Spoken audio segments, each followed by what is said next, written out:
Vi ønsker at koble uddannelse og innovation meget tættere sammen. Studerende er en overset innovationsressource. Der er 250.000 studerende på de videregående uddannelser. Dem skal vi i langt højere grad have bragt i spil.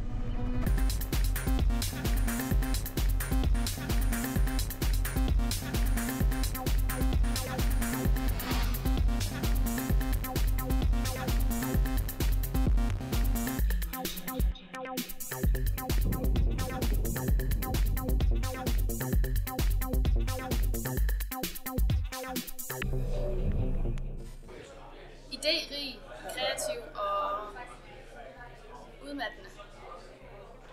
Nytænkning, innovation, som bliver snakket meget om, tværfaglighed.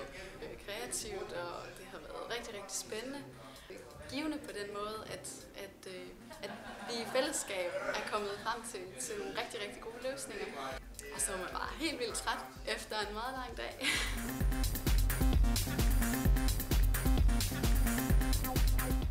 Jeg tror, at det i virkeligheden har oversteget mine forventninger, fordi at studerende virkelig har været så gode til at gå hurtigt og gå ind i det, vi har efterspurgt, og det problemstilling, vi har fremme.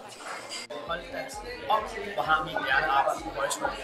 Det her, det er i den grad ikke, hvad jeg havde regnet med, da jeg gik ind til det. Altså.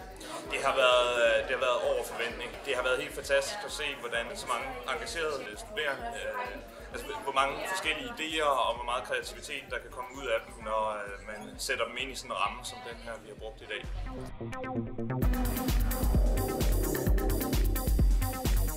Først og fremmest fik vi afprøvet vores idéer sammen med de studerende og fik sat deres ord på udfordringer. Dernæst fik vi udarbejdet 7 konkrete koncepter, som vil indgå i arbejdet med den nye innovationsstrategi. Særligt ideen om fremtidens eksamensbevis synes vi er rigtig godt.